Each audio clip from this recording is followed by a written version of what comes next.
Hi everyone, it's Aaliyah back and welcome to my channel. I wanted to actually, and I know the lighting probably isn't going to be the best because it's kind of sunny out and I feel like it's sort of shady right here. But I wanted to do a quick little tutorial on making cards. My previous video, I showed a bunch of vintage greeting cards that I found in Brimfield, but they didn't come with envelopes. So I figured a way to make an envelope. Actually, I do have a few that are made, so let me just show you the final product. So, see? And since I made this with cardstock, what I did, I don't know if you can see it because it's kind of white on white, but right here is a piece of double-sided tape. So if you do want to seal it, since you know there's no little sticky spot, you can just peel that off, seal it down. But this fits the cards perfectly. See? So I thought I would just turn the camera on and show you how I made these. And actually, the way that I'm making these envelopes is a pretty standard way. If you had made a card and it doesn't really fit in a standard size envelope, this is a really easy way to make different size envelopes according to what you want to put in it. So I'm just starting with a piece of 8.5 by 11 paper, and I did some scoring first, but I will show you anyway. If you can, I don't know if you'll be able to see it, there's a score line right here. But basically, when I figured out the measurements of the card, I knew how much I wanted to fold on each end. Actually, I'll start with the side, because this score line here is a 1/2 inch. And that is normally what I would do for the bottom flap. I usually do it a 1/2 inch anyway. So what I did was I scored the bottom first, and then I kind of lined up the card and saw how much space was left over, and that's how I determined the flap part of it. So first what I did was I just scored it at a 1/2 inch down this side, found out kind of where I wanted the flap to be, turned it around, and so for this one it's 1 inch, and scored it that way. So as you're making it, and the sizes are going to vary, the easiest way, or the way I usually do it, is I'll hold it kind of, I don't know if you'll be able to see, maybe if I flip it over, I don't know if you can see the bumpy side.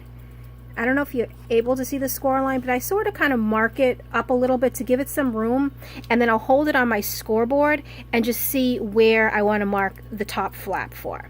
So that's how I normally determine the flap on top. The bottom I always do at a 1/2 inch. The top can vary depending on how big the card is or the item is that you're putting into it. So after we have that, I like to just fold my score lines and then just give them a good burnish, just to make sure they're nice crisp score lines, because we're going to be cutting some of this stuff off, and it's a little easier to see when the score lines are really folded well. So I'm just burnishing each side like that. Now the next thing I do, and this is, there's no measurement to this, there's no rhyme or reason, this is how I do it.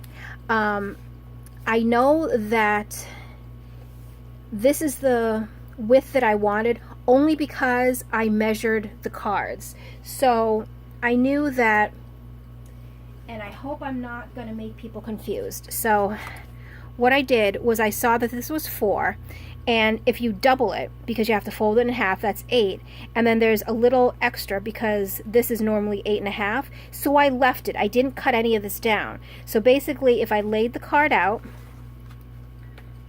you can see that there's just a little extra left over, and that's the 1/2 inch. But you don't want to score it at a 1/2 inch because you don't want it really to be tight. But so you kind of figure what that space is, and then what I do, and I'm sorry if I'm kind of sounding confusing, it's that I know what I'm doing, and sometimes I just don't explain myself well, so other people, you know, kind of get lost. But hopefully I'm explaining it well. So what I do is, see this to here. Oh, I don't know if you can see that. So from here to here, I try to just fold it sort of so it's in the middle of here to here. You don't have to. This is not something that is a perfect science. This part of it, you know, if the measurement is off, it's off. It doesn't actually truly matter, and I'll show you why. So once I fold that down, I give it a nice burnish on that side. I like to flip it around only because I'm a righty and it's easier to fold in with my right hand rather than my left. So remember, we had the 1/2 inch on the side once we opened the card. There was that little 1/2 inch left. I don't want to do a 1/2 inch. So what I do, and I don't know if you can see this on camera, I look for the end. Oh, let me see if I can zoom in a little. Oops, maybe. Okay, so see where it's folded right here. And I only want this corner to go in just a little bit. So when I'm folding it, I see the corner here. Oh, and this is really hard to do on camera. But I don't want these to overlap more than a 1/2 inch, because I know that a 1/2 inch is what I have to play with, and I don't want to go all the way out, so that way that the card is not what am I trying to say, squished inside, so it can slide in and out easy. So let me tip it up this way, maybe you can see it. So you see, oh, hopefully you can focus, how they overlap like that, but it's, I would say, even less than a 1/4 inch overlap. Oh my god, look, my nails look horrible, sorry about that. Because we're just going to run a bead of glue to close it. So it's not the full 1/2 inch that we have to play with. I would say probably a 1/4 inch, maybe even less, that I overlapped it.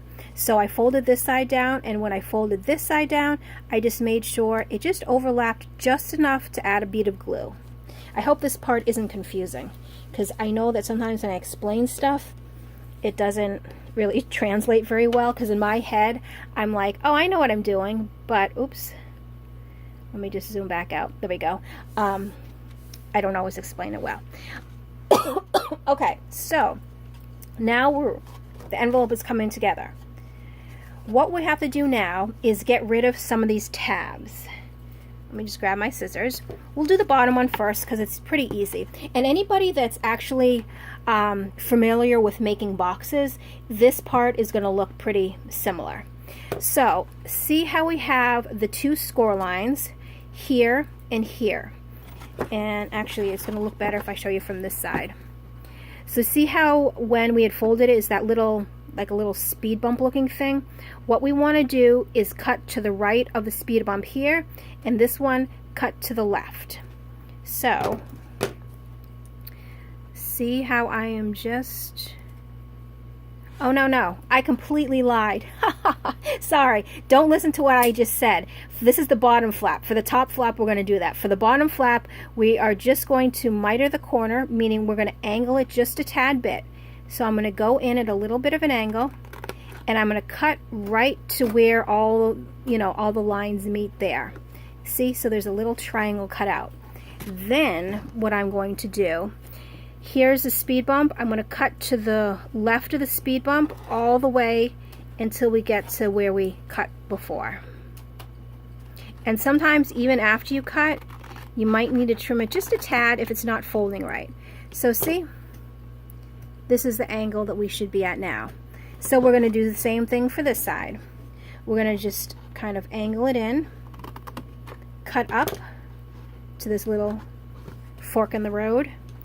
Come now, so here's the speed bump. We're going to cut to the right of this speed bump. And cut.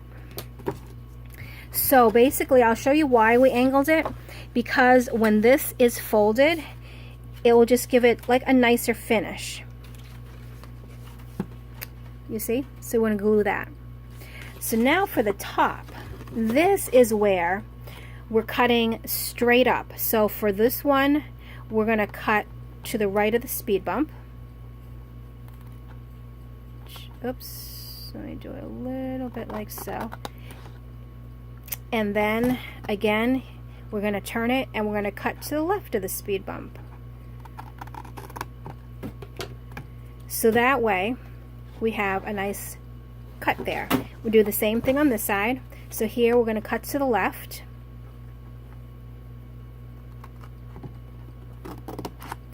Turn it, and we're now going to cut to the right.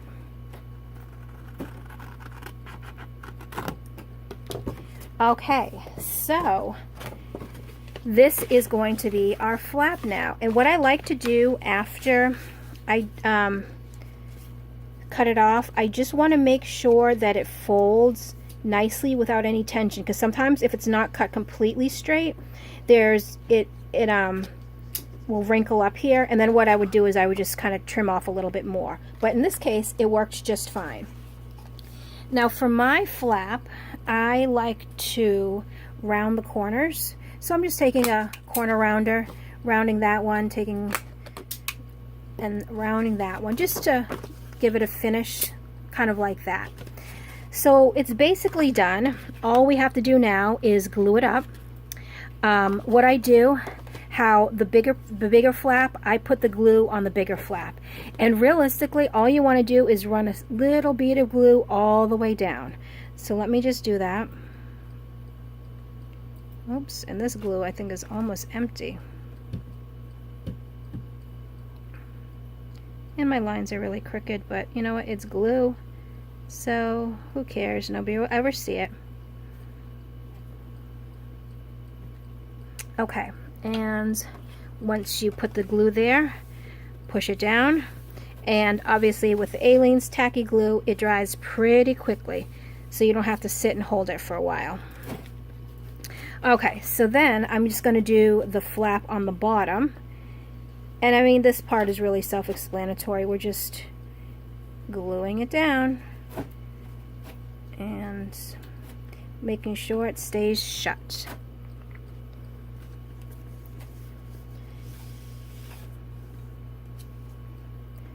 There we go.